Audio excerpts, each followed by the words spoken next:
우리가 신앙생활을 한다, 예수님을 믿는다 할 때에 그 예수님을 믿는 것에 있어서 정말 중요한 것이 이 관계라는 겁니다. 예수님을 믿는다? 그러면 예수님과 인격적인 관계가 형성이 돼야 됩니다. 예수님을 통하여 하나님과 화평한 관계가 형성이 돼야 됩니다.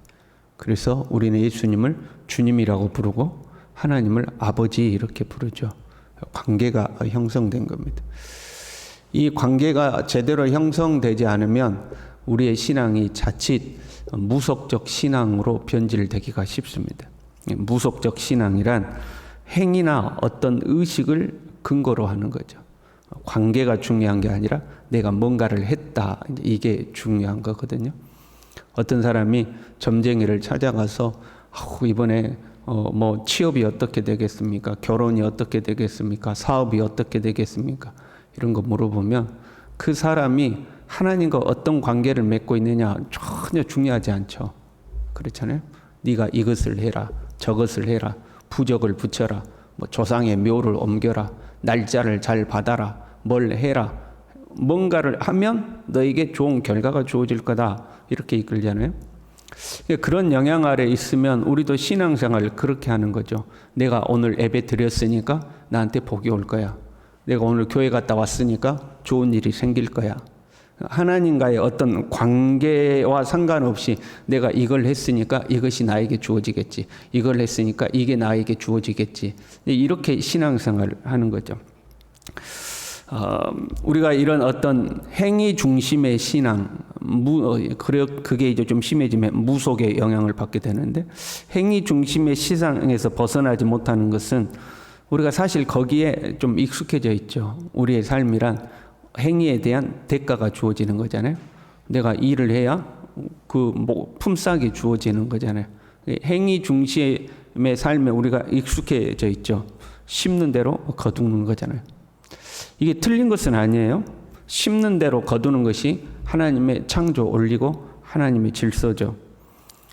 그런데 차이는 뭐냐면 우리는 하나님과의 관계 안에서 행하는 거죠. 하나님을 우리의 아버지로 모셨어요. 우리의 왕으로 모셨어요. 그래서 하나님의 그 명령에 순종하여 하나님의 말씀대로 사는 거잖아요. 관계가 형성되고 그 관계 안에서 행위가 나와야 되는 거죠. 그런데 관계가 형성되지 않고 내가 이걸 했으니까 나한테 이게 주어질 거야.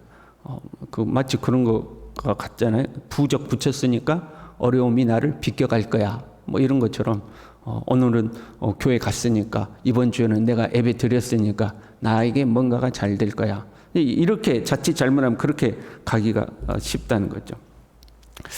우리가 가만 보면 행위로 우리의 행위의 대가로 얻을 수 없는 것들이 존재해요.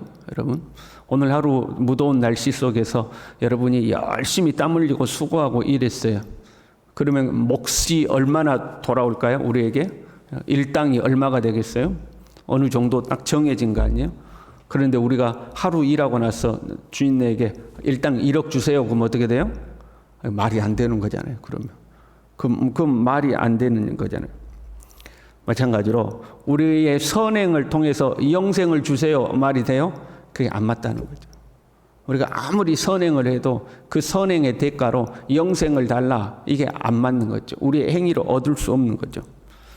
우리의 행위에 대한 대가로 얻을 수 없는 것들은 은혜로 받는 겁니다. 그렇잖아요. 내가 하루 일했는데 1억을 받는다? 그거는 은혜인 거죠. 은혜인 거지 정당한 대가가 아닌 거죠. 은혜로 받는 것. 은혜는 믿음으로 은혜를 입는 거죠. 믿음으로. 이 믿는다는 건 뭐냐면 그 관계를 믿는 걸 말해요. 관계를. 보세요. 어제, 그제, 수요일 날 저희 둘째 딸이 저한테 저녁에 전화를 해가지고 아빠 내 기숙사비 냈어 그러더라고요. 그날이 기숙사비 마감이었거든요. 지가 나한테 돈 맡겨놨어요. 맡겨놓은 것도 아닌데 아주 당당하게 내 기숙사비 냈어 이제 그러는 거예요. 자기가 맡겨놓은 것도 아닌데 저에게 기숙사비 냈어 하고 당당하게 말할 수 있는 건 뭐 때문에 그래요? 아빠와 딸이라는 관계 때문에 그러는 거죠. 자기가 내 딸이라는 그 관계를 신뢰하기 때문에 당당하게 이야기하는 거잖아요. 옆집 아저씨한테 전화해서 아저씨 내 기숙사비 냈어요. 그럴 수는 없는 거잖아요. 그러니까 믿는다는 것은 관계를 믿는 거죠. 예수님이 나의 주인이 되신 것을 믿는 거죠. 하나님이 나의 아버지가 되시는 것을 믿는 것. 그 믿음 안에서 은혜를 입는 것. 그걸 믿기 때문에 은혜를 입을 수가 있는 거죠. 영생이라는 것은요, 오직 하나님의 은혜를 믿음으로만 얻는 거죠. 나하고 상관없는 분이 지나가다가 에따 영생 여기 있다, 내가 줬으니까 네 그놈 갖고 한번 잘 살아봐라 하고 에따 하고 던져주고 가는 게 아니다 이 말이에요. 하나님과 내가 화목한 관계가 되었고 하나님이 나를 자녀 삼아 주셨고 내가 하나님의 백성이 되었다는 것을 믿음으로 영생을 얻는 거죠. 그걸 믿음으로, 주님과 나의 관계를 믿음으로, 그 내 행위로 얻을 수 없는 것들이 나에게 은혜로 주어지는 거죠. 그럼에도 불구하고 우리는 행위로 대가를 얻는다는 습관에서 쉽게 벗어나지 못해요. 신앙생활을 하면서도 하나님의 은혜를 구하기보다 뭔가 내가 해야 된다고 생각할 때가 많아요. 그래도 내가 좀 해야 구원을 얻는 거 아니야?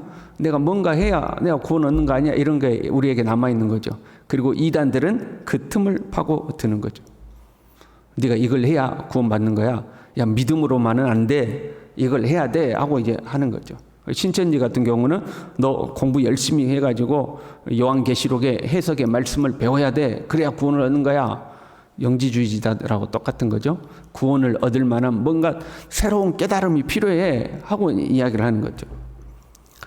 우리가요, 왜 구원을 필요로 하는 것인지 잊어버리면 안 돼요. 인간이 범죄함으로 죄와 사망과 저주가 우리에게 찾아왔죠. 그러니까 거기에서 건진받는 게 구원이잖아요. 구원은 죄의 문제죠. 죄는 그 죄값을 치러야만 합니다.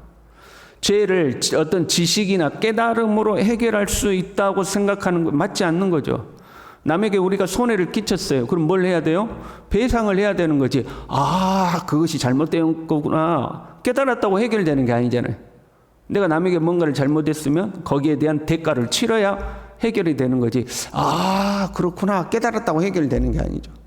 우리의 죄의 문제는 죄의 값을 치러야 해결되는 거지, 뭔가를 깨달았다는 거나 뭔가를 해서 해결되는 게 아닌 거죠. 이 죄의 값은 오직 흠없는 어린 양이신 예수 그리스도의 대속으로만 해결되는 거죠. 다른 것으로는 해결될 수 있는 방법이 없는 거예요. 우리가 할 수 있는 것은요, 그 예수 그리스도의 대속의 은총을 믿음으로 받아들이는 것뿐이죠.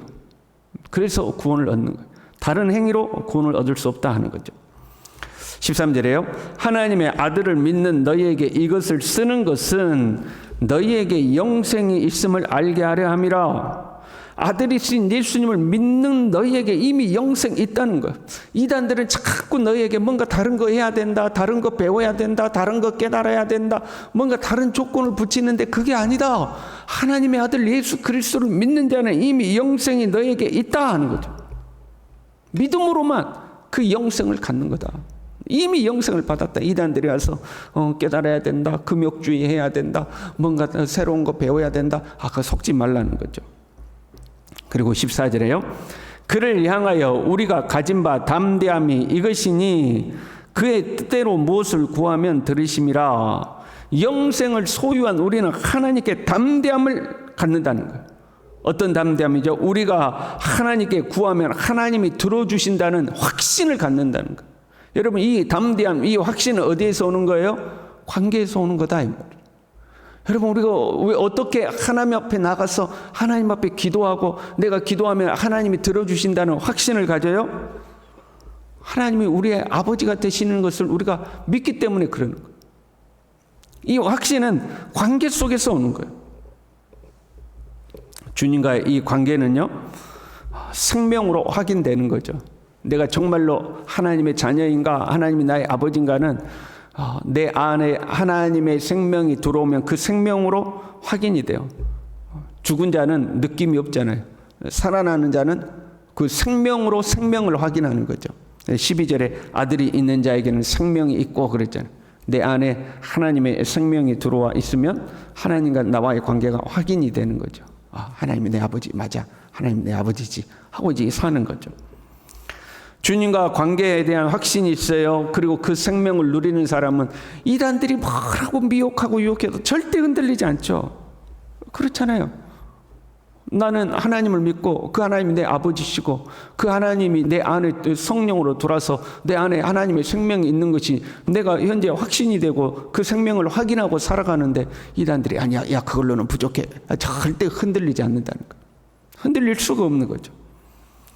구원의 확신이 없고요. 내 안에 생명을 누리지 못하니까 이렇게 말하면 이렇게 흔들리고 저렇게 말하면 저렇게 흔들리고 이단들에게 흔들리고 세상 소리에 흔들리고 교회가 어쩐다고 비난하면 또 그 비난에 흔들리고 그래 흔들리는 거예요.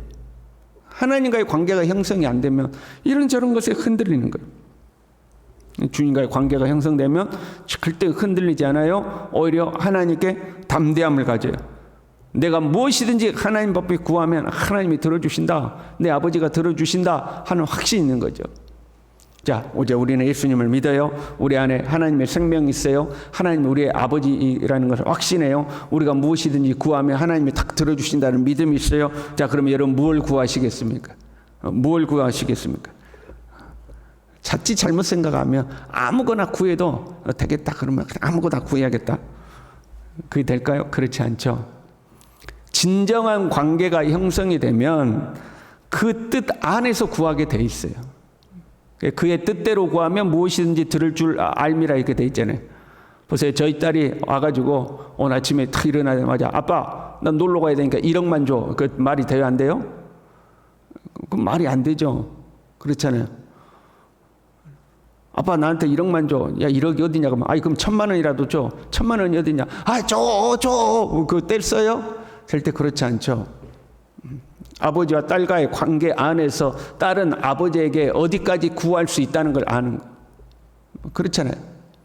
그러니까 우리가 하나님과의 진정한 관계가 형성되면 구할 수 있는 것과 구할 수 없는 것 자동으로 분별이 돼요. 아 이렇게 하면 하나님 기뻐하시겠구나. 이런 건 하나님이 기뻐하지 않겠구나 알게 되는 거예요. 그런 우리가 구해야 되는 것이 무엇이냐 그걸 이야기해요. 16절에요. 누구든지 형제가 사망에 이르지 아니하는 죄 범하는 것을 보거든 구하라. 여기서 구하라가 이제 간구하라는 말이에요. 간청하라 그 말이에요.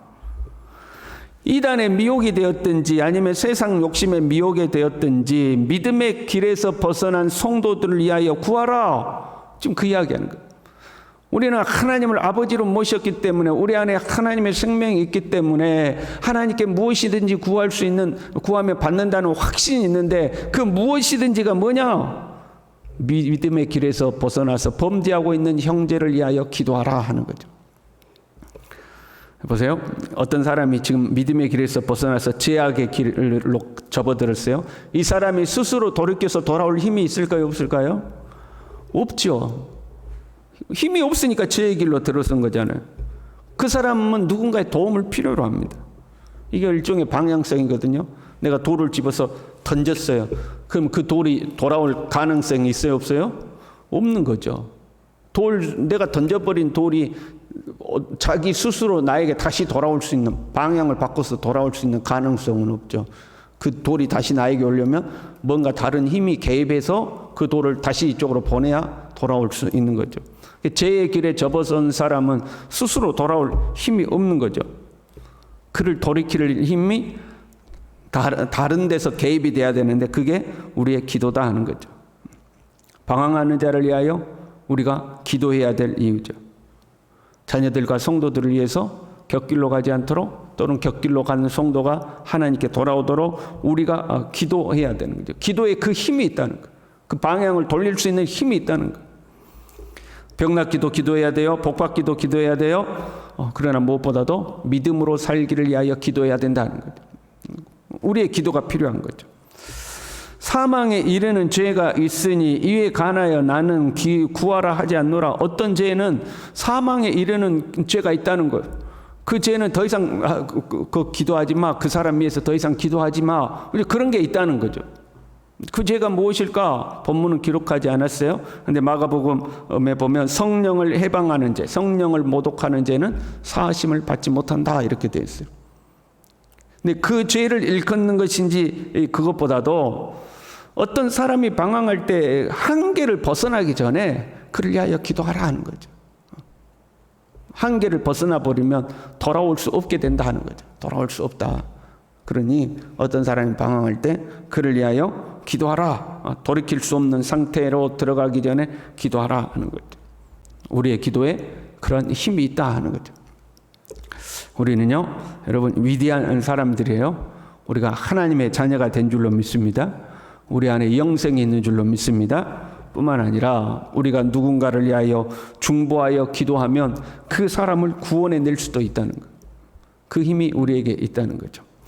한편으로 이 은혜를 입은 것에 대하여 감사하고, 한편으로 주변을 돌아보아 중보하여 기도하고, 하나님과의 깊은 관계 속에서 살아가는 우리 모두 될 수 있기를 바랍니다. 기도하겠습니다.